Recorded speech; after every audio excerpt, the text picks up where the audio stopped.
Hola a todos mis amados amigos y hermanos, sobre todo al Ministerio Basileia, para quien exclusivamente estoy haciendo este video, pero luego, bueno, lo termino compartiendo en las redes, así a que todos aquellos que en algún momento, en algún lugar, se encuentren con este mensaje, yo espero que sea de bendición para sus vidas. En realidad, no busco identificar a un destinatario, sino a los hijos de Dios en general, y Dios sabrá en qué momento y por qué motivo alguna persona, sea por alguna de las redes sociales o por YouTube, haga clic y de pronto se encuentre con este video, y no será el resultado de la casualidad, sino que será algo que Dios puede impartir a su vida. Ese es mi sentido de responsabilidad ante lo que yo estoy deseando compartirles. Yo quisiera hablarles del don redentivo, de un don redentivo que necesitamos mucho en este tiempo. Dios ha ministrado mucho en mi corazón respecto de esto, y he sentido la carga, he sentido la tristeza. Uno se llena de tristeza cuando uno ve un accionar necio, cuando uno ve la soberbia, el orgullo, que por cierto se ve en todos lados hoy en día. Vivimos en un tiempo muy especial, por cierto, siempre hablamos al respecto.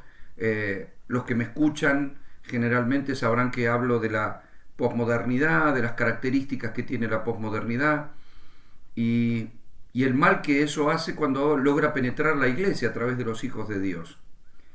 Obviamente la cultura que nos rodea afecta nuestra vida, tanto como afectó nuestra vida la cultura que nos crió, como la cultura que nos rodea en nuestro país, en la sociedad, en estos tiempos, la forma de pensar, la forma de actuar, en general, van formando en nosotros pensamientos, van formando patrones de conducta, lo que yo llamo paradigmas.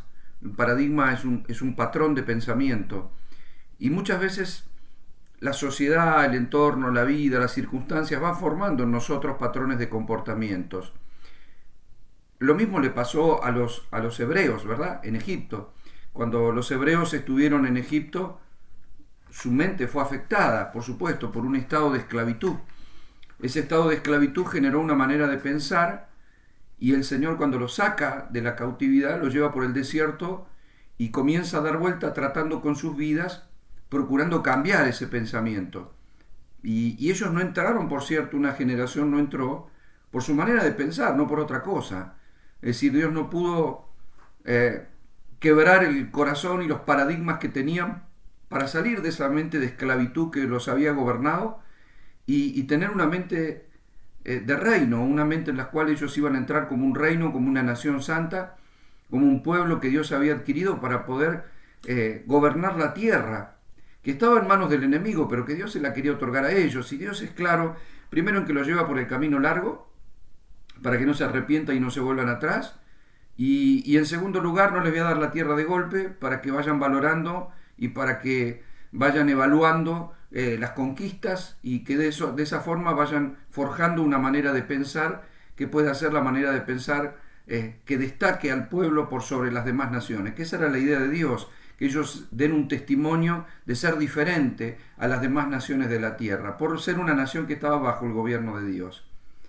Pero bueno, una generación no lo logró, no logró romper los paradigmas de la esclavitud, no logró romper los pensamientos que había adquirido. Entonces salió en libertad, pero todavía anhelaba el restaurante del faraón.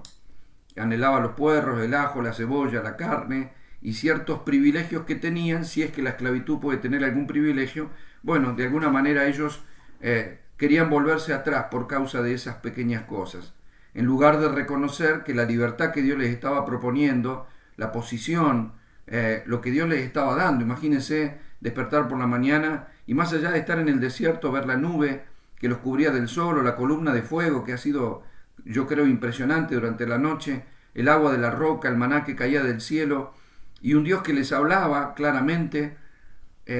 No sé, volver atrás para qué le podía dar Egipto, qué le podía dar el sistema. Pero bueno, no lograron despegarse de la cultura que había cultivado su mente y su corazón durante mucho tiempo. Recuerden que la palabra cultura y la palabra cultivo vienen de la misma raíz, de la misma etimología. Y no es otra cosa que sembrar. En la cultura es lo que se le sembró. Los argentinos tenemos una cultura que se nos ha sembrado en el transcurso de los años. No solo el idioma, o la música, o el asado, o el mate, o ciertas costumbres que pueden ser buenas, sino que también las malas. Los argentinos, lamentablemente, cuando uno va a otros lugares, y bueno, uno sabe que somos un poco, nos hacen chistes respecto del orgullo, ¿no? Que somos orgullosos, pero luego fracasamos en nuestra gestión como nación, pero encima somos orgullosos. Y no hay nada peor que el orgullo.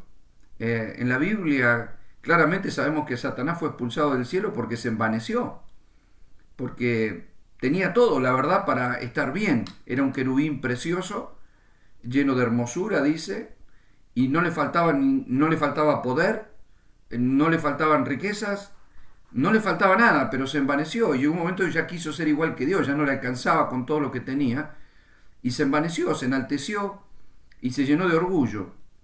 Y al final perdió todo, ¿no? Y sigue teniendo orgullo, opera desde las tinieblas, su gestión está destinada al fracaso, pero igual no salió nunca más del orgullo, ¿no? Y curiosamente uno se pregunta, ¿por qué los ángeles, esa cantidad de ángeles que lo siguieron, por qué lo siguieron? ¿Por qué se hicieron de ese bando, ¿no? ¿Por qué pasaron a ser ángeles caídos? Indudablemente algo les ofreció desde su posición y se apartaron de Dios para seguirlo y se creó una brecha, ¿no? Por el orgullo y digo esta palabra porque en nuestro país también la tenemos. Y es difícil tener brechas cuando hay orgullo. De cualquiera de los lados, no estoy hablando de un lado ni de otro de la brecha. Los que me conocen también saben que voy en contra de toda ideología política, porque creo que las ideologías siempre tienen un dejo de mentira. Las ideologías siempre amparan el fanatismo, y como ocurre en el fútbol, ¿verdad? Uno puede tener su equipo, y ¿de qué equipo sos? Y yo puedo tener una simpatía por un equipo, pero el fanatismo es malo, porque el fanatismo te corre de eje, te saca del eje de la verdad y te hace ver las cosas a tu favor. O sea, si perdimos el partido, nos robaron el partido, seguramente hubo algún penal que nos cobraron que no tenían que haber cobrado, y no importa si perdiste 5-0, merecíamos ganar. O sea, el fanatismo te hace decir que tu club es el mejor del mundo, y discutir y pelear y enojarte por eso, cuando en realidad no hay un asidero respecto del mejor del mundo. Ningún argentino podría atribuirse que su equipo es el mejor del mundo. Puede decir que es el que más ama del mundo, pero no es el mejor del mundo. Ni siquiera en un buen momento en el que pueda llegar a la final de una Copa Intercontinental, incluso si la gana, no significa el mejor del mundo. Entonces, nosotros nos queremos atribuir eso. Nosotros como argentinos no nos sirve el segundo puesto. Nosotros queremos el campeonato. Y cuando la selección fue subcampeona, lo recibimos como la derrota, ¿no? El enojo, el fracaso. Yo no sé cuánto de los que dijeron que era un fracaso, un mundial en el cual salimos segundo, personas que nunca no han jugado ni en el club del barrio de su casa y no han ganado nunca ni siquiera nada, pero es un fracaso para que unos jugadores hayan jugado la final de un mundial, ¿no? Y que la podrían haber ganado. Eso es el orgullo. El orgullo no te permite salir segundo. No, el orgullo te hace creer que sos más, que tenés que ganar, y hay una competencia en todo momento, y esa competencia se traduce, eso pasa en el deporte y pasa en otros ámbitos, y lo estamos viendo también en la política, y lo vemos en la gente, porque el liderazgo de los gobiernos también afecta el pensamiento de los habitantes de la ciudad. Es decir, gobierno determina, forma el pensamiento. O sea, los hebreos pensaban como pensaban por Faraón, por Egipto, por los líderes que tuvieron, que los esclavizaron. Y Dios después quería que pensaran como Él, porque Dios era el líder, era el que los iba a llevar adelante. Quería que pensaran como Moisés, porque Moisés fue su representante en la tierra. Pero la idea era pensar como el liderazgo te está cultivando la manera de pensar. Dios dice, si no aprenden a pensar como yo quiero que piensen, no voy a entrar a la tierra porque no me representan. Si el pensamiento formado trae una representación. Pasa en los hogares, niños formados en hogares con violencia, con desamor, luego tienen características que pueden ser bastante enfermizas, a la vez que un joven, un niño criado en un hogar donde no le faltó nada, donde lo trataron con amor, donde le dieron buenos principios, y por supuesto que también va a marcar su diferencia. Sí, ¿por qué? Porque el gobierno de la casa afecta a los habitantes de la casa. El gobierno de una ciudad va a afectar a los habitantes de la ciudad, y en una nación pasa exactamente lo mismo. Y pasa lo mismo con la iglesia, ¿ve?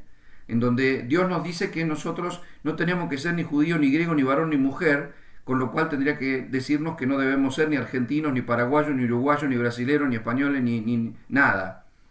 Es decir, no es que no tenemos que amar a nuestro país, no es que no tenemos que cantar el himno. Yo creo que todos aquellos que me estén escuchando, sean argentinos o sean de otro país, tienen que amar a su nación y desear lo mejor, orar por su tierra. Pero nosotros tenemos una ciudadanía celestial. Nosotros somos una nación santa, pertenecemos a otro ámbito. Ahora, yo vivo acá, pago impuestos acá, si le va mal a la Argentina me va mal a mí, si estamos en crisis suben los precios, cuando voy al supermercado tengo que pagar más. No es un problema, sí es un problema pagar más, pero no es un problema que yo me identifique con mi tierra, que ame mi tierra, que pueda amar la ciudad que me acobijó. Pero el fanatismo, la formación del pensamiento en base a esa tierra o esa cultura, no. No, porque, a ver, Dios nos llamó para que nosotros podamos tener una cultura y una mentalidad conforme a Cristo, conforme a Cristo. Y los argentinos a veces tenemos ese dejo de orgullo que pensamos que Cristo es argentino. Por eso si hacemos un gol y así sea con trampa es con la mano de Dios. Nosotros pensamos que si, gracias a Dios, ¿no? Gracias a que Dios es argentino. Y en realidad no se mete Dios para hacer goles, pero nosotros tenemos esa tendencia de pensar. Y cuando perdemos no sabemos explicar ni sabemos perder. No sabemos perder. Por eso cuando tuvimos el problema en las Islas Malvinas, primero hubo un patriotismo extraordinario, pero cuando realmente después sufrimos el revés de una guerra tan absurda, todos se distrajeron con el Mundial. Miremos otra cosa, vamos perdiendo. O sea, el fanático si va perdiendo cambia de canal y mira una novela, pero ya sabe que no puede revertir el partido, ya que ya se puso a pensar otra cosa, porque es fanático. Y si es fanático en otra área y no en el deportivo, bueno, absolutamente cierra las puertas a cualquier diálogo, porque por lo que se ve en Argentina, si pensás diferente sos enemigo. Si pensás diferente sos enemigo, sos opositor. Y si sos opositor, sos de otro equipo, ¿no? Es triste ver que personas, hablamos de la democracia y una persona que pueda, no sé, hacer sus reclamos, como ha pasado en todos los gobiernos, y se los hace sin violencia. Después desde el mismo gobierno puedan decir que no son el pueblo, que no son argentinos, o que no, porque son enemigos y piensan diferente. Pero yo no pretendo ni defender a los que salieron a la marcha, ni al gobierno, porque no es lo que me interesa. Le muestro, porque si voy a hablar de un don redentivo, nos tiene que funcionar como pueblo de Dios, como hijos del reino, dentro de una situación y de una sociedad que nos necesita. El mundo está en tiniebla, y la Biblia dice que tinieblas cubrirán la tierra y oscuridad las naciones, mas sobre vosotros amanecerá Jehová, y sobre vosotros será vista su gloria. Si Dios nos hace y nos dice que somos la luz del mundo, no es para alumbrar dentro de un jarrón y debajo de la mesa, sino para alumbrar a la casa y para alumbrar a la sociedad en la cual nosotros vivimos. Entonces no la debemos ignorar. ¿Por qué? Más que nada porque eso que no debemos ignorar nos afecta a nosotros, en lugar de nosotros estar afectando y ser la levadura que produce cambio. Cuando se habla de levadura, es curioso porque la Biblia menciona la levadura como el pecado, pero también como algo que puede afectar para bien. Es decir, nosotros como hijos del reino también somos la semilla que se siembra en la tierra y produce fruto, y somos la levadura que podemos cambiar la masa. Pero el pecado también puede ser la levadura que nos cambia a nosotros. Por eso dice el Señor que ellos se conviertan a ti, que vos no te conviertas a ellos, ¿no? Pero hay un rol protagónico, y la iglesia, si es afectada y no sabe manejar alguna circunstancia, y bueno, indudablemente este proceso se va a profundizar. Cuando nosotros decimos que la pandemia y la crisis financiera que vive nuestro país y que se va a agudizar y algunas otras naciones de la Tierra, con todo también lo que están viviendo por causa de esta pandemia a nivel global, y los mercados que han caído, y las crisis financieras y todo lo que está ocurriendo, en mayor o menor medida, deben quebrantar el corazón del hombre y deben hacer pensar al hombre, deben hacer pensar a las personas.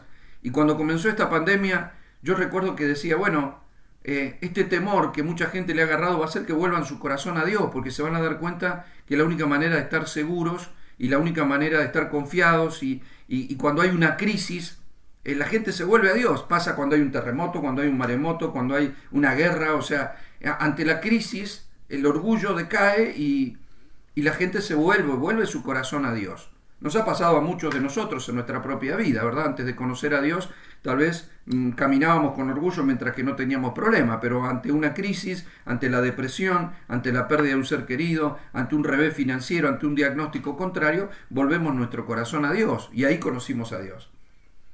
¿Por qué? Porque el quebrantamiento, bueno, hace que la semilla pueda llegar al corazón y Dios pueda derramar su gracia. Entonces yo creo que si Dios está quebrantando en este tiempo a mucha gente que se creyó independiente de Dios y autosuficiente y de pronto se encuentra con su negocio que se quebró, con su empresa que tuvo que cerrar, se quedó sin trabajo, hay inseguridad, no se sabe qué va a pasar, las familias no pueden reunirse, la diversión que los llenaba el fin de semana ya no está. Todo eso va a hacer que las personas puedan volverse a Dios, pero ojo, porque esto puede ocurrir siempre y cuando la iglesia tenga el don redentivo y que no encuentren en la iglesia lo mismo que está afuera. Por eso quiero que identifiquemos el problema. Porque el problema que vemos en la sociedad de hoy no es el problema que tiene que tener la iglesia. La iglesia es todo lo contrario.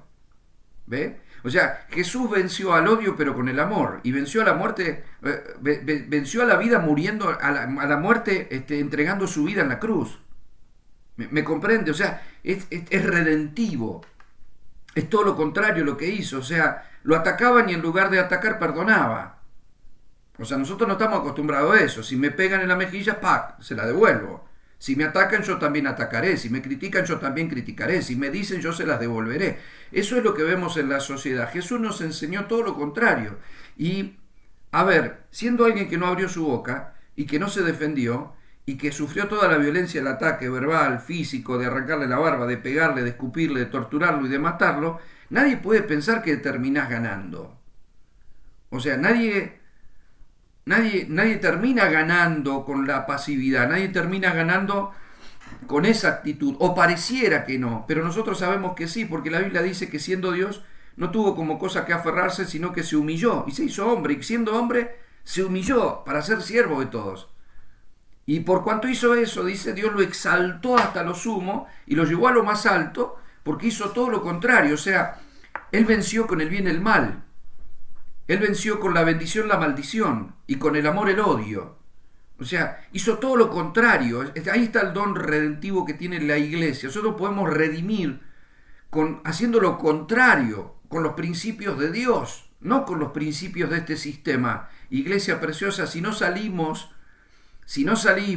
del pensamiento que nos rodea, vamos a seguir nosotros siendo procesados y Dios va a seguir quebrando el orgullo interno. Porque no podemos llevar un don redentivo si tenemos el mismo orgullo que los que no son cristianos. O sea, la idea de la iglesia es poder ofrecer al mundo lo que el mundo no tiene. Y si el mundo está cargado de orgullo, la iglesia debe tener humildad. Pero si dentro de las filas de la iglesia también tenemos orgullo, ¿qué es lo que vamos a ofrecer? Jesús llamó a sus 12 y Marcos capítulo 3 verso 13 dice, después subió al monte y llamó así a los que él quiso y vinieron a él y estableció a 12 para que estuviesen con él. Quiero que preste atención cuál es el primer motivo por el cual él lo llama. Para que estén con él. Para que estén con él. Ese es el motivo, el primer llamado. Para que estuviesen con él, para enviarlos a predicar y que tuviesen autoridad para sanar enfermedades, para echar fuera demonios, a Simón, a quien puso por sobrenombre Pedro, a Jacobo, hijo de Zebedeo, a Juan, hermano de Jacobo, a quienes apellidó a Boanerges, esto es hijo del trueno, a Andrés, a Felipe, Bartolomé, Mateo, Tomás, Jacobo, hijo de Alfeo, Tadeo, Simón el cananita y Judas Iscariote, el que le entregó y vinieron a casa. Es decir, nosotros podemos pensar que vamos a cambiar el mundo haciendo milagros, ¿no? Pero el milagro no es un don redentivo. Es parte de la gracia de Dios que puede sanar a un enfermo por la misma compasión de ver la situación de un enfermo y él puede sanarlo. Es decir, él sanó a los 10 leprosos, uno solo vino a agradecer, los otros 9 se llevaron una sanidad, pero Dios no tiene problema con eso, no dice, bueno, ahora devolveme la sanidad porque si yo te sané, pero para que me sigas. No, te sané. Igual que sanó al siervo del centurión sin verlo, qué sé yo qué hizo el siervo del centurión. Igual que hizo a la hija de la mujer cananea, no sé, si no apareció la piba, la liberó, chao. O sea, no hay problema con eso. O sea, Jesús no hace algo para sacar un beneficio. El Señor no hace un milagro para sacar un beneficio. Usted puede orar por un enfermo, se sanó y no seguir a Dios. O sea, pero no va a poder decir esa persona o el mundo que Dios no es un Dios que sana o un Dios que libera. Pero Él cuando alimentó a los 5.000 con los panes, ¿dónde estaban? Cuando lo estaban llevando, ¿dónde estaban? La gente gritaba, crucifiquen, crucifiquen. O sea, pero él no dijo, yo les doy panes y peces para que después me sigan y formemos un partido político y todos sean mis fanáticos, mis fans. No, Jesús no buscaba ningún beneficio, por lo tanto los equipó para hacer algo y cuando los llamó a los discípulos, los llamó primero para que estuvieran con él. Pero hay un propósito para el hecho de que estuvieran con él. Porque ellos dejaban todo para seguirlo, había un discipulado intensivo, no era... A ver, hoy tenemos la contra de que de pronto, sí hay personas que tenemos en la iglesia, que se bautizan, que dicen que quieren ser discipulados, pero bueno, tenemos una hora de discipulado por semana y algunos van, otros no, algunos se conectan, otros no, y es muy difícil formar el pensamiento de una persona a una cultura de pensamiento radicalmente opuesta a lo que estaban viviendo sin estar con ellos. Yo no estoy proponiendo, bueno, tendríamos que encerrarnos las 24 horas durante 3 años para ser discipulados como Jesús. No, porque hubo una formación, pero después hubo una impartición de vida. O sea, sin la impartición de vida los discípulos tampoco entendían nada. Entonces no se trata de estar todo el día discipulando, sino de ser llenos del Espíritu para que lo que recibimos Dios nos pueda dar luz y podamos ser efectivos. Pero sí hay una formación de Dios. Si no hay un tiempo de calidad con Dios, ¿cómo Dios formará? Mire, en el libro de Lucas, en el capítulo 6, verso 13, dice, cuando era de día, llamó a sus discípulos y escogió a los 12, a los cuales también llamó apóstoles. Esto es bárbaro porque, o sea, le llamó apóstoles diciendo, yo los voy a enviar, hay un propósito sobre ustedes, pero ni siquiera tenía iglesia. A ver, o sea, nosotros discutimos lo apostólico como un cargo eclesiástico, si la iglesia es o no apostólica, y discutimos si eran esos 12, si hoy el apostolado existe, y Jesús no tenía iglesia todavía. Cuando Jesús, incluso en Mateo 16, dice, sobre esa roca edificaré mi iglesia, no tenía iglesia. Pero él estaba hablando de otra cosa, no estaba hablando de la congregación que iba a formar. Iglesia la bonita del aposento alto. No estaba pensando él en una congregación que me va a cantar canciones, que va a sacar los panderos. No estaba pensando en eso. Él estaba formando, él estaba impartiendo vida a una nación espiritual. Y la identificación era justamente por la vida del Espíritu que operaba en ellos y que se iba a manifestar. Y aclaro esto porque esta palabra, estuviesen, es una palabra que en el griego es la palabra eimi, que se puede traducir como estar o como ser. Es la misma palabra que se utiliza en el libro de Juan, en el capítulo 17, cuando Jesús dice en el verso, por ejemplo, en el verso 11, y ya no estoy en el mundo, cuando él oró al Padre, le dice, mas estos están en el mundo y yo voy a ti, Padre Santo, a los que me has dado, guárdalos en tu nombre para que sean uno. Esa palabra sean es también la palabra eimi, que es la palabra para que estuviesen o sean, es la misma palabra. En Juan 17, 19 dice, para que sean santificados, ahí está otra vez la palabra, sean santificados.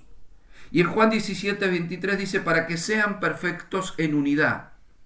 O sea, la palabra eimi es estar, pero es ser, porque en realidad acá es donde se conjuga un aspecto muy interesante del discipulado de Jesús. Él quería que estén con él para formarlos, para que sean perfectos en unidad, para que sean santificados, para que sean uno, para que sean como él. ¿Ve? Hay una formación, hay un motivo por el cual él le dice a Pedro, no le dijo, bueno, Pedro, yo vengo los domingos, hacemos un culto a las 5 de la tarde. No, deja todo y yo te haré pescador de hombres. Se lo llevó y a partir de ese momento Pedro, como los demás discípulos, dejaron todo para seguirlo porque él los estaba formando. Los estaba formando. ¿Qué es lo que el apóstol Pablo dice que el Espíritu Santo hace con nosotros? Formarnos. Cuando él le habla a la iglesia de Roma, le dice en el capítulo 8, verso 29, porque a los que antes conoció también los predestinó para que fuesen hechos conforme a la imagen de su Hijo, para que él sea el primogénito entre muchos hermanos. Pero quiero que preste atención a este concepto, para que fuesen hechos conforme a la imagen de su Hijo. O sea, hay un motivo, hay un objetivo, hay un propósito, que es ser formados a la imagen de Cristo. Si somos sus embajadores, somos sus representantes. O sea, por eso Dios no pudo meter a los hebreos en la tierra, porque no lo representaba un pueblo con mentalidad de esclavo. O sea, cuando vos te robás un manto babilónico, un lingote de oro, no lo estás representando a Dios, porque los ladrones no representan a Dios. Los codiciosos no representan a Dios. Los ambiciosos no representan a Dios. Los orgullosos no representan a Dios. Entonces, a ver, si nosotros vamos a representar a Dios, tenemos que ser como Cristo, no como el sistema. La única manera de llevar redención a una tierra que estaba en manos de los filisteos, los geteos, los jebuseos y todos los veos que andaban dando vuelta por ahí, era llevando una cultura de pensamiento y un pueblo. Mire lo que le dijo Dios: serán mi especial tesoro, una nación santa. Santa es apartada, diferente a las demás naciones, mi especial tesoro. O sea, un tesoro no es una baratija que compras en la mercería. Un tesoro es un tesoro, es algo especial. Y la rareza de ese tesoro es lo que lo hace más valioso. O sea, cuando uno tiene una gran cantidad de algo, pierde valor. O sea, nosotros hoy en día estamos viviendo en Argentina la pérdida del valor del peso, porque están emitiendo pesos. ¿Qué significa esto? Hay tantos pesos que pierde valor. Cuando nosotros vemos subir al dólar, en realidad no es que sube el dólar, sino que baja el peso. O sea, con un peso yo, con 45 pesos compraba un dólar. Ahora necesito 150 para comprar un dólar. Pero yo me voy a otra nación y el dólar vale un dólar. Y me compro una gaseosa. ¿Me comprende, verdad? Entonces, lo que ha bajado, lo que ha subido no es el dólar, lo que ha bajado es el valor del peso. ¿Por qué? Porque hay mucho. Se emite, ¿verdad? A ver, si yo tuviera que venderle algo a usted, digo, bueno, le voy a vender esto, pero es el único que existe, no hay otro, es el único ejemplar, es exclusivo. ¿Usted ha visto en las tiendas cuando hay un modelo exclusivo? ¿Se dio cuenta que es mucho más caro que un modelo hecho en serie? Porque hay tantos que te lo cobran barato. Pero cuando hay un modelo exclusivo, sale caro, porque es exclusivo. ¿Me comprende lo que le quiero decir, verdad? Entonces hay un valor asignado sobre lo diferente. Hay un valor asignado sobre lo diferente. Y el valor de la iglesia es justamente también ser diferente. Es ser como Cristo.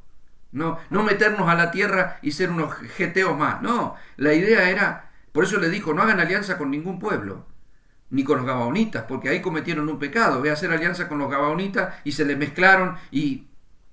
Bueno, de hecho, ustedes recuerdan cuando el rey Balac contrata a Balaam para que maldiga al pueblo, y no solo no pudo maldecirlo, porque Dios no se lo permitió, pero le dio un consejo a Balac y le dijo: ¿vos querés que ellos caigan en derrota, caigan en desgracia? Yo te voy a decir cómo tenés que hacer. Mandá a tus mujeres, que se enamoren de tus mujeres, mezclala con ellos, y ellos se van a volver a los dioses de ustedes, y cuando se vuelvan a los dioses de ustedes, el mismo Dios que tienen los va a castigar.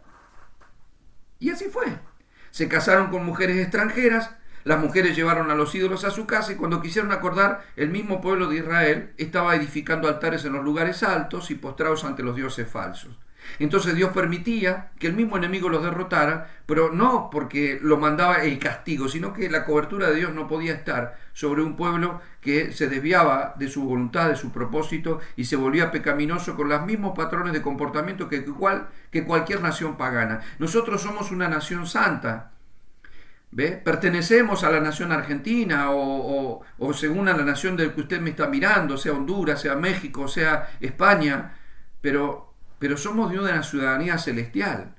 Y si nosotros actuamos con los mismos patrones de comportamiento que los gabaonitas, nos va a ir mal. si nos comportamos igual que los fariseos, nos va a ir, los filisteos nos va a ir mal. Bueno, que los fariseos tampoco hay que actuar. Es decir, lo que nosotros tenemos que saber que contagiarnos a la cultura de un pueblo pagano nos va a hacer mal. Porque Dios nos va a seguir procesando a nosotros también. Y mientras que nosotros en la iglesia decimos, bueno, hermano, esta situación, esta crisis, esta pandemia mundial está procesando al mundo. O sea, a nosotros también. A nosotros también. Para ver si Dios puede tratar con el orgullo que se tiene que exterminar. Y a veces me lleno de tristeza cuando logro ver, o cuando veo, créame que trato de no meterme mucho en las redes sociales. Porque me termino poniendo triste. A ver, Salomón dice que la sabiduría produce tristeza cuando uno ve la necedad. Y cuando uno ve comentarios de hermanos que a veces los tengo que sacar de mi... Yo digo, no puede poner ese comentario. No puede atacar a otros hermanos. No puede ponerse en una postura, en una crítica. Somos diferentes. Nosotros no entramos ni en la crítica. No estoy hablando de una crítica a un gobierno, de la crítica en la iglesia. La crítica de la iglesia, cuando alguien sube un comentario y una foto y ahora dicen algunas mujeres que quieren ser pastoras cuando el ministerio de las mujeres como pastoras no existe. O sea, eso no solo es agresivo. A ver, piensan que el pastorado es un cargo eclesiástico. O sea, se tendrían que haber metido en la iglesia católica, pero el pastorado es una función, es pastorear. Mire, nosotros en la iglesia tenemos pastores que no tienen ningún carnet de pastor, ni pertenecen a un cierto target no, son hermanos que se preocupan por otros hermanos, que de pronto los van a buscar, ¿qué te pasó, hermano? Los ayuda, les suelta una palabra, lo está pastoreando, lo está ayudando. ¿Ve? El pastoreo es un don que si se va a ejercer ministerialmente necesita de un llamado, pero así también tenemos evangelistas, por ejemplo, que no tienen un carnet, que no tienen una plataforma, que no predican en un estadio, que van al hospital, que le hablan a la gente en la calle, en la esquina, y no tienen un carnet. No es que, a ver, ¿quién te levantó? Como nadie lo tiene que levantar. Hay algunos que no tienen que ser levantados más que por Dios para cumplir una función en un lugar determinado, que no necesitan un púlpito, que su lugar donde está es donde ellos transmiten, y eso es lo que son, y son una bendición. ¿Ve? Y yo conozco miles o cientos, para no exagerar, de pastoras que cumplen con un corazón, con una dedicación, con una entrega, pero son excelentes en lo que hacen. ¿A qué tonto que no encuentre un versículo se le ocurre decir que algo no es lo que está viendo con sus ojos y hacerlo de manera agresiva, descalificadora? O sea, si usted no quiere tener una pastora, está bien. O sea, vaya a una congregación donde estén todos hombres, donde está bien, pero tenga paz con los que sí reconocen que una pastora está cumpliendo un rol extraordinario. Tenga paz con quien sí está haciendo las cosas que tienen que hacer. Y cuando ves a las mujeres, ve, no identificándose con el feminismo furioso o radical, sino que están cumpliendo una función y volviendo el don redentivo a la mujer. Se supone que la mujer cristiana no es la mujer esta que procura ser diferente y que tiene una competencia y una brecha contra el hombre. Eso es diabólico. Se supone que la mujer en la iglesia es la que tiene el don redentivo para dar redención al rol de la mujer en todas las áreas, en el liderazgo, en el pastorado, como madre, como consejera, como ayuda fiel, como todo. O sea, tienen la capacidad de ser diferente, ¿ve? Y poder expresar el diseño de Dios con todo su potencial, todos sus dones, todo su talento y toda su capacidad. Si no, no vamos a llevar redención. Entonces nos quejamos de las violentas y nosotros también violentamos a nuestras mujeres. ¿Qué nos pasa? Le digo uno de los ejemplos porque está lleno de ejemplos como a veces las redes sociales donde nos atacamos unos a otros. ¿Me comprende lo que le quiero decir, mi amado? O sea, la redención viene cuando, nosotros tenemos que procurar conservar nuestros fundamentos de la fe, porque eso hace que seamos hermanos, que tengamos el mismo Padre, la misma fe, la misma esperanza, el mismo espíritu, el mismo cuerpo, la misma sangre, bueno, eso es lo que nos une y no lo puede dividir ni el diablo, ni nadie, nos puede separar, ni dividir. Eso que se separó la iglesia o se me dividió la iglesia es bien carnal y bien humano, porque la iglesia es de Dios. y es una sola, y que se vaya una familia con otra gente no significa que se me fue a mí una familia, pero no se dividió mi iglesia, porque yo no tengo una iglesia. Se le fue gente, pero si usted la mira desde arriba, a Dios se le fue de un lado y le siguen cantando en el otro. Así que no se le fueron a él. ¿Ve? Se apartó de la iglesia. A veces no se apartó de la iglesia, se fue a otra congregación. Y está bien. Tendríamos que tener la libertad. No hay problema. Y después quedarme y sujetarme y no andar por todos lados porque no me gusta la autoridad en ningún lado. Pero está bien. Pero tengamos paz. No compitamos entre nosotros, a ver quién crece más, quién es el mejor, quién tiene el templo más grande, el cartel más grande, el equipo más grande, el coso mejor, porque ese es el espíritu de este siglo. Si me llevó una familia, seguro que es mi enemigo. Este que va a ser pastor, no me junto con aquel. A ver, si vamos a llevar redención a un mundo soberbio, el don redentivo es la humildad. Si vamos a llevar redención a un mundo con odio, el don redentivo es el amor. Si vamos a llevar redención a un mundo en guerra, el don redentivo es la paz. A ver si nos entendemos que estamos hechos nosotros, estamos forjados con otro. A ver, hay otra concepción en nosotros. Nosotros no usamos las armas de este sistema. Nosotros estamos siendo formados en Cristo. Por eso Pablo decía a los Gálatas en el capítulo 4, verso 19, hijitos míos, por quienes vuelvo a sufrir dolores de parto, hasta que Cristo sea formado en vosotros. Y se enojaba contra ellos y les decía, a ver, yo soy de Pablo, yo soy de Apolo, yo soy de Cefas, yo soy de Cristo, Dice, ustedes no entienden nada. Que soy de acá, que soy de allá, que nosotros acá, y que la visión, y que... Amado, si somos de Cristo, amémonos y tratemos como que somos de Cristo. Yo tengo un ministerio itinerante. Yo viajo y predico por la gracia de pastores que me permiten y me ofrecen la posibilidad de compartir con su congregación. Si yo fuera a un lugar y no honrara y no respetara y no amara ese lugar, ya estoy yendo con el espíritu contrario. No me importa si no me gustan las canciones que cantan, porque pueden no gustarme. Y es más, voy a lugares donde digo, wow, qué hermoso, cómo me gustaría ser pastor de este lugar, es extraordinario. Me encanta. Pero otros lugares con ciertas estructuras, si yo no sé enfrentar eso... A ver, yo una vez fui invitado, bueno, muchas veces me pasó, pero una vez Dios ministra mi corazón y eso me cambió la concepción de mucho. ¿Ve? Así que lo que le estoy diciendo no es porque lo aprendí, porque le digo, no... A ver, cuando Dios trata con tu vida, hay cosas que las aprendes de adentro, las aprendes cuando Dios quebranta algo, una fortaleza en tu corazón. Yo fui a una iglesia y bueno, me invitaron, yo le digo, pero ustedes me han escuchado alguna vez, no, pero nosotros nos recomendó tal pastor, queremos que usted venga. Yo cuando empezó la reunión, me di cuenta, digo, no me han escuchado nunca, porque yo vi las formas, la apertura, el concepto del antiguo pacto en el nuevo, la mezcla, la música, todo parecía que estaba saliendo. Entonces yo medio que estaba ahí y decía, ¿por dónde arranco esto? ¿Qué le enseño a esta gente? Y están haciendo todo, están diciendo... Y el Señor me habla y me bajó el orgullo. Porque si algo he entendido, lo he entendido por la gracia. Y me dijo con amor, porque yo los amo. Háblales con amor. Y me di cuenta que si yo iba a llevar una enseñanza, esa enseñanza, si no estaba llena de amor, no iba a traer redención a nada. ¿Cómo voy a ayudar? El peor enemigo de un cambio es el que ya cambió y se cree súper. Iglesias que se renovaron y que critican a los que no se renovaban, son estructuras, son los religiosos bárbaros, que son... A ver, con esa postura nunca vamos a ayudar a nuestros hermanos si alguien tiene que cambiar. Si alguien vio algo, que lo muestre con amor, si no, que no lo muestre, porque para soberbia no sirve. Nos competimos. A ver, nuestro país, en lo natural hablo, se ve perjudicado porque cuando alguien tiene una buena idea, si es de la oposición hay que destruirla. Y si es oficialista hay que ver cómo la oposición trata de abortarla. O sea, cada uno pelea para su molino y somos todos del mismo equipo. Lo mismo pasa en la iglesia.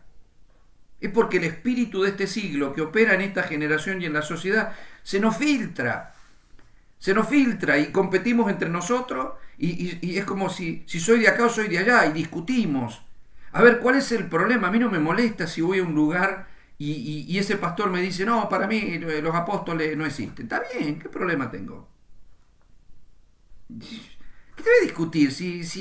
A ver, si sos mi hermano, si sos lavado por la misma sangre, sos parte, sos mi hermano, ¿cómo no te voy a amar? ¿Qué me importa si no crees en un cargo que al final es un don, que no necesitaría ni carné? Porque la iglesia del primer siglo se reiría de la necesidad absurda de que tenemos de institucionalizar todo nosotros hoy. Porque ellos no tenían nada de eso, no tenían ninguna estructura institucional, porque la iglesia no es una institución religiosa, es un organismo vivo. Y no andaban quejándose. Entonces, a ver, si no está Judas, será Tomás, y de pronto aparece un Saulo que no saben explicar porque si eran los 12, ¿dónde está el 13? ¿Ves? ¿Por qué? Pero no importa. A ver, ¿cuál es el problema? ¿Cuál es el problema? Si al final los fundamentos son los mismos, nuestro Dios es el mismo, nuestro Padre es el mismo. Si alguien no cree en una cierta manifestación, está bien, no demonices lo que otro hace. Si a alguno le gusta cantar y aplaudir y el otro no aplaude, y si uno se viste de una manera y el otro de otra, y si uno usa instrumentos de un tipo y el otro, y si a algunos les gusta la bandera y hacen un ministerio y el otro no. O sea, a ver, tranquilo, paz. Tengamos paz y en definitiva es lo que pasa. A ver, los argentinos somos todos argentinos y cada cual en su casa escucha la música que quiere, mira el noticiero que quiere, hace lo que quiere, pero en ciertas cosas tenemos una unidad. La iglesia es igual. La iglesia es igual. O sea, somos una familia, dice la palabra también, ¿verdad?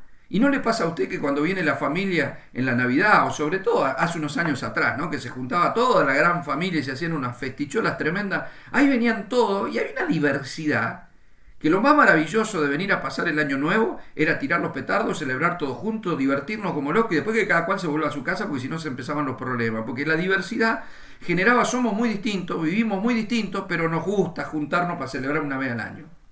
¿Ves? O sea, no tengo problema en levantar la copa, brindar con mi familia, después cada cual a su casa, para no andar peleando con el cuñado, el primo, el tío, los chicos del otro, el sobrino de no sé quién. O sea, la iglesia es igual. Hay distintos hogares, hay distintos pastores que tienen distinta forma. Está bien, siempre que no violentemos la doctrina fundamental va a haber una diversidad. Por eso Pedro le predicaba a los judíos, pero Pablo a los gentiles. O sea, lo hacían a todos, porque Pedro también le predicó a Cornelio y tal. Pero me refiero a que tuvo una tendencia de ser más el apóstol de los judíos y el otro más el apóstol de los... Y está bien, ¿cuál es el problema? Bueno, ¿por qué Pedro va a decir que Pablo es del diablo y el otro que es del diablo? Ni siquiera se pelearon, se reconocieron mutuamente, se exhortaron cuando se tuvieron que exhortar. Y vos andate con Marco para allá y yo me voy con... ¿Cuál es el problema? Llévate a Juan Marco y yo me llevo a Sila. ¿Cuál es el problema? O sea, anda discutiendo. Si trabajamos para el mismo reino. ¿Ves? Porque si hacemos eso entre nosotros, lo dice el Martín Fierro, ¿verdad? Si entre ellos se pelean, lo devoran los de afuera. No hay ningún versículo al respecto, pero Dios también nos habla de ser perfectos en unidad. Para que el mundo crea. O sea, perfectos en unidad. No es cantar todo lo mismo, vestirnos igual, andar uniformado, usar la misma Biblia. A ver, a mí me ha pasado que he dado una escuela, llega alguien y yo menciono un versículo de determinada traducción bíblica, hay gente que se ha levantado, no, esa Biblia no es de Dios, y se fue. Y si esa es tu tolerancia, te mencioné otra versión de la Biblia, yo digo más de 90 versiones, te mencioné un versículo, ya, si uso otra Biblia que no sea tu Reina Valera, ya es del diablo. O sea, qué intolerancia, la intolerancia de los pueblos dentro de la iglesia. Mi amado, no. Porque no podemos llevar el don redentivo, no porque yo tenga problemas. Si alguno, a ver, no estoy buscando que no me critiquen, siempre van a criticar. Yo subo una prédica en YouTube y van a observar ustedes tranquilo alguna manito que hace... Y si no hay problema, y si no te gustó, hermano, no tengo problema, está todo bien, no te tiene por qué gustar.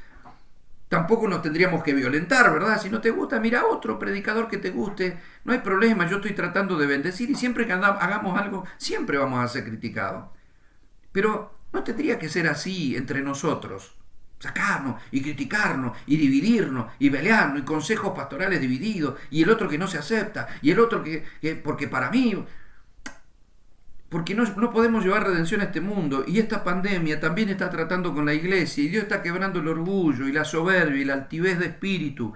Entonces es mejor ser humilde que ser humillado. ¿Ve? Es mejor para salir de la crisis poder posicionarnos. Miren, ayer estaba mirando, tengo un televisor aquí, a veces que miro un noticiero un ratito, a veces lo apago. Y yo veía la violencia con la que se atacaban. A la noche a veces también suelo mirar un programa, a veces hago zapping entre los programas un ratito, según lo que tenga ganas de mirar. Y uno ve cómo se atacan y se atacan y se atacan. Pero pasa en la política, pasa en el deporte. Ayer estaba el partido de Argentina, así que lo puse al televisor un rato antes. Lo tuve que cambiar porque están las mesas esa redonda donde discuten periodistas que son muy conocidos y algunos futbolistas y algún ex técnico, pero se matan discutiendo. No se saben escuchar. Es el conventillo de Pirulín. No, a ver, y cada uno tiene que ser aceptado en su idea porque si no, ¿y por qué pelean? A ver, si uno piensa que un jugador es bueno y el otro no, ¿cuál es el problema? A ver, ¿cuál es el personaje bíblico más le gusta? Vamos a discutir. No es David, no es Moisés, no es Pablo. O sea, y viene el otro y dice, no, es Cristo. Y ahí o sea, no es la idea, mi amado, que podamos discutir tontería. Y yo veo la violencia con la que discuten. Ya, te saturan la cabeza, tenés que apagarlo. Pasás por los programas del chumerío ese de la tarde, y los ves discutiendo a los panelistas por el cantando. Y gritan y discuten. Eso sí que no los miro ni 30 segundos, pero lo veo que lo hacen. Los programas políticos, igual. Discusiones y no se escuchan, no se están escuchando. Incluso cuando dan una opinión diferente. Es mentira, es mentira, es mentira. ¿Pero qué es mentira? Mi opinión es mentira. Si yo veo esto de esta manera, pensar diferente es mentira. ¿Por qué es mentira? Si yo lo veo así, si yo no estoy tocando un fundamento y yo veo esto de esta manera, a ver, ¿cuál es el problema, mi amado? Esto que le estoy planteando es una enseñanza porque Dios va a quebrantar la soberbia y el orgullo y yo no quisiera que me pase. No quisiera subirme a la opinión de lo que digo. Usted puede estar en desacuerdo con algunas cosas conmigo. Yo sé que no va a estar en desacuerdo con las verdades fundamentales de nuestro Redentor, de la muerte de Cristo en la cruz, de la sangre de Cristo, de la cruz. Yo sé que los fundamentos de nuestra fe, vamos a estar todos de acuerdo. Podemos cantar juntos, podemos amarnos, podemos abrazarnos. Y después, si tenemos alguna diferencia, no nos ataquemos porque se nos apaga el don redentivo para este sistema. ¿Me comprende lo que le digo? Mire lo que dice Proverbios 16:18. Ya voy terminando. Dice, antes del quebrantamiento es la soberbia y antes de la caída la altivez de espíritu. Pero preste atención, porque ese es el versículo que más conocemos. Mejor es humillar el espíritu con los humildes que repartir despojos con los soberbios. El entendido en la palabra hallará el bien, y el que confía en Jehová es bienaventurado. El sabio de corazón es llamado prudente, y la dulzura de labios aumenta el saber. No hablo de la dulzura empalagosa, buena, mierda. No, hablo de no atacar, de no violentarnos, de bajar un cambio. Si nuestro maestro, a quien Dios nos está formando a su imagen, es la imagen de un cordero que no abrió su boca, fue llevado al matadero. Eso no es no hablar. Eso es no discutir, no... A ver, él no tenía nada que decirle, no le podía dar una enseñanza a los romanos que lo estaban golpeando. Entonces no se defendió, simplemente no se defendió, no, ni los atacó, aun cuando le estaban robando la ropa. Perdona, los padres no saben lo que hacen, tranquilos, o sea, ya lo van a entender. O sea, si hay pastores con más trayectoria, o que tienen más éxito ministerial o que han conseguido resultados, ¿por qué no actúan como padres para otros pastores y enseñándole, compartiéndole, diciendo, mira, yo hice esto, vení, te ayudo en lo que pueda? No compitamos entre nosotros. En las instituciones pasa lo mismo, ayudándonos, reconociéndonos, entregándonos, actuando con humildad. Porque ese es el don redentivo contra esta sociedad. Por eso quiero que usted me comprenda esto. Verso 22, manantial de vida es el entendimiento al que lo posee, más la erudición de los necios es necedad. ¿Sabe cuál es la erudición de los necios? El erudito, el que se la sabe. Y entonces él habla de lo que sabe, pero descalificando. No nos descalifiquemos. Yo puedo tener un criterio diferente, sin descalificar. Si yo escucho un pastor que enseña algo diferente a lo que yo enseño, no digo este es del diablo, no entiende nada. No, yo veo las cosas diferentes, él puede ver las cosas diferentes, pero lo que prima es que tenemos el mismo espíritu, que es el espíritu del Señor. ¿Usted cree que estos 12 salvajes que yo le mencioné, Pedro, Jacob, dígame la verdad, ¿usted piensa que todos estos tipos eran fáciles de llevar? Que todos estaban unidos en el mismo pensamiento. Era un pescador, un cobrador de impuestos, un celote, que era un revolucionario de la fuerza de choque contra la opresión romana, andaba con la espada acá, era gente brava. No es gente mansa, que no, eran bravos, pero Jesús no tenía problema con que Pedro fuera diferente a Juan. No hay un problema que sean, no dijo quiero que sean todos iguales, los quiero clonar. No, vos pueden ser diferentes, pero me sirve esa diversidad funcionando en mi persona y con mi espíritu. ¿Me comprende? Es una diversidad potenciada. ¿Y dónde está la diversidad? Bueno, yo puedo ser maestro, otro es pastor, otro es apóstol, otro es profeta, otro es el hermano, otro tiene un don de servicio, otro tiene un don... somos diferentes, pero funcionamos con el mismo espíritu. Y podemos tener una formación diferente en el lugar donde estuvimos, de donde venimos y por la autoridad que nos implantó pensamientos, y no tenemos por qué romper todo y pensar, no, lleva un tiempo procesar una verdad. Yo cuando comencé predicando, yo también fui formado en la iglesia que me crié el primer tiempo, y hay cosas que dije porque me las habían dicho. Con el tiempo me di cuenta que no estaba bien, porque escuché a otro predicador y dije, no, tienes razón, claro, yo estoy diciendo esto, pero no, tienes razón. Y cambié. Pero no cambié criticando al que me enseñó lo primero, porque me enseñó lo que tenía, lo que pudo. Es como cuando un hijo lo enseña a su papá en la casa y cuando él tiene otros contactos, va a la universidad, se da cuenta que lo que le enseñó el papá no era tan así. Pero bueno, el viejo te enseñó lo que podía dentro de su pensamiento, él te enseñó lo que él creyó. Y después te diste cuenta que no tenía razón y cambiaste tu pensamiento y forjaste. Y está bien, pero nunca lo vaya a criticar tu padre. Me comprende, ¿verdad? Entonces esa diversidad nos tiene que encontrar unidos de verdad y humildes para tener el don redentivo para contra esta sociedad, que es orgullosa, que es soberbia.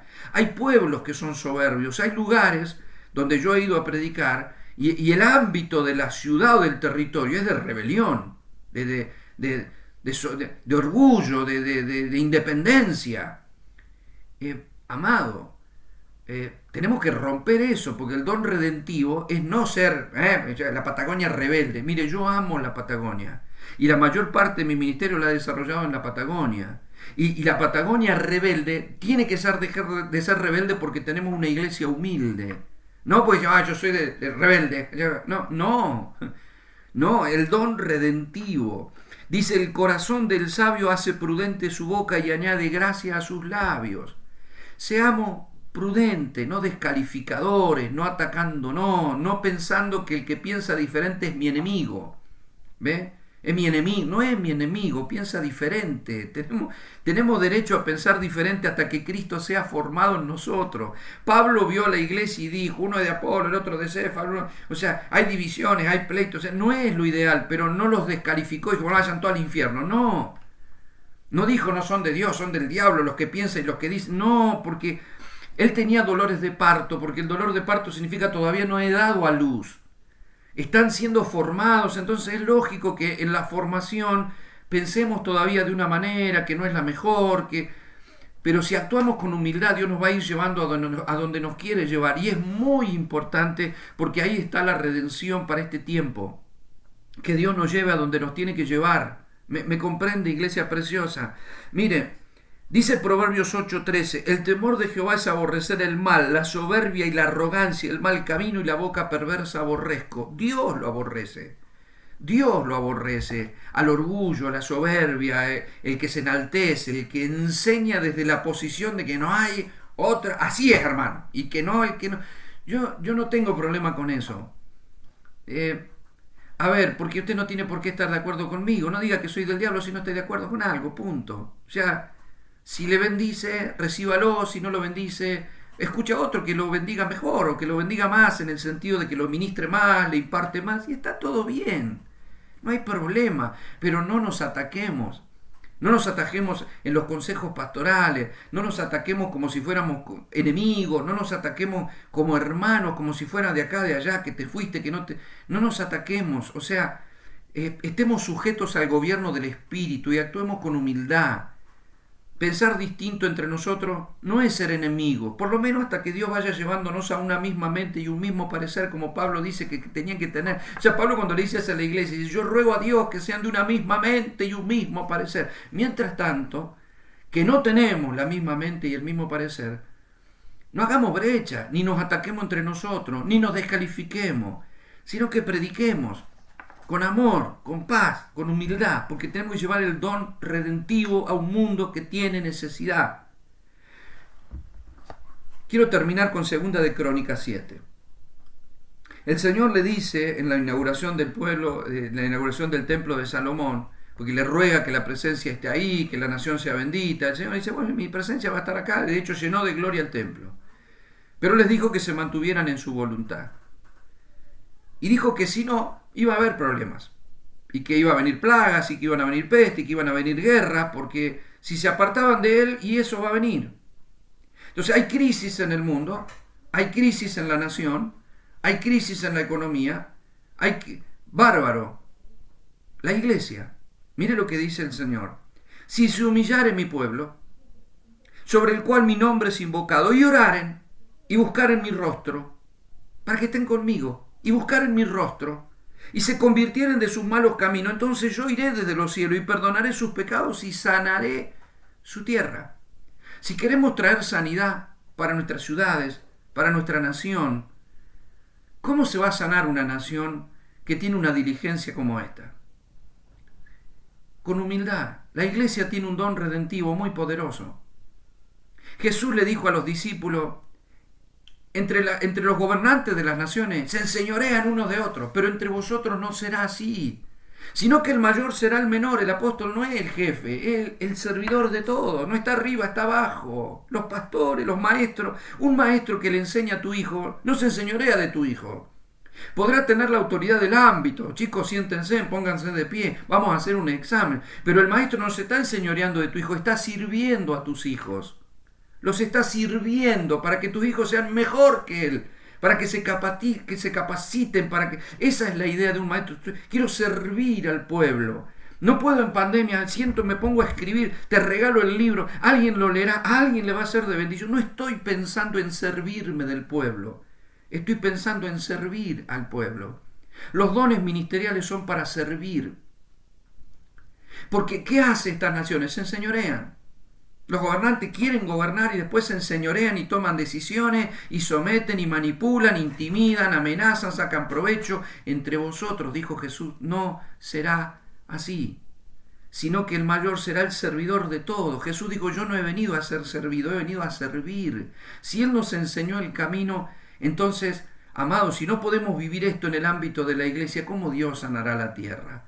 ¿Cómo Dios sanará un liderazgo torcido, perverso, discutidor, violento, que no se pueden sentar en una mesa de diálogo? Todos dicen lo mismo, hay que sentarse a dialogar, hay que sentarse a... ¿Y por qué no se pueden sentar a dialogar si no es tu país? Trabajás para una nación, sentate a dialogar. No, porque yo con este no me siento y con aquel no me siento y con esta no me... ¿Por qué no nos podemos sentar a dialogar y escucharnos? ¿Por qué no lo pueden hacer? Bueno, ¿sabe qué, amado? Es entendible. No tienen a Dios, pero que no podamos sentarnos nosotros a hablar, a intercambiar opiniones, a debatir temas, no a discutir temas, a intercambiar información, en lugar de atacarnos, compartir. Hermano, mirá, tengo este versículo, tal vez no lo viste, por eso estás diciendo lo que estás... O sea, compartamos. Yo todos los días hablo con pastores por teléfono y me encanta, hablo, compartimos, hablamos, me preguntan una opinión, le voy a dar mi opinión. No soy el dueño de la verdad, el único dueño de la verdad es el Señor, porque Él es la verdad. Y ojalá yo en parte veo oscuramente y como por un espejo, porque si no aprendo de Pablo, que visitando el tercer cielo dijo eso, hermano, ¿qué creo que ve? ¿Qué creo? ¿Ve? Siempre estamos cambiando, siempre estamos la vida es así, la vida, si no avanzamos nos estancamos, si nos estancamos nos podrimos, y no somos agua podrida, somos un río que se va renovando, que se va renovando. Hoy entendí algo nuevo, ¿ve? Hoy entendí algo nuevo. Por eso necesitamos estar con Él. Primero, para el apóstol, no, tengo que estar con Él, porque estar con Él me formará a ser como Él. Y si soy como Él, no soy como el mundo. Y si no soy como el mundo, tengo redención para el mundo. Si nuestro gobierno, nuestro liderazgo, nuestra forma, nuestras capacidades no son como el mundo, entonces sí vamos a poder cambiar las cosas que este mundo necesita. Y vamos a llevar sanidad para la iglesia y para la tierra. Por eso, cuando nosotros decimos, bueno, todo esto es sacudón y la pandemia va a tratar con todos los impíos, con nosotros también. Porque tiene que caer cosas que hemos levantado nosotros, hemos levantado nuestros propios ídolos, hemos levantado nuestra propia idolatría dentro de nuestra iglesia. Y nosotros tenemos que derribar eso y volvernos a la humildad y soltar lo que no nos pertenece. Porque bien podemos comprobar en este tiempo que alguien hoy tiene algo y mañana no lo tiene, hoy está y mañana deja de estar. Que no tratemos de retener como propio lo que no nos pertenece. Por gracia recibimos, por gracia damos. Estamos dando. Para eso estamos, para ser dadores como Cristo. Aprendamos del Maestro, porque Él quería llamar a los discípulos para que sean como Él, para que estén con Él, para que sean como Él. Y creo que es el mensaje, es el llamado más maravilloso que Dios nos puede dar, ser a semejanza de Cristo. Y entonces sí tendremos sanidad para la tierra. Los bendigo, mis amados. Gracias por este tiempo, por poder compartir al apóstol Rodolfo, a Ginés, a todos los hermanos de Basileia y a todos los hermanos y amigos que a través de los medios de comunicación o de las redes sociales que bien tenemos que usar, puedan haber sido bendecidos con esta palabra o hayan dedicado un momento de su tiempo para escuchar. Muchísimas gracias y muchas bendiciones del Señor.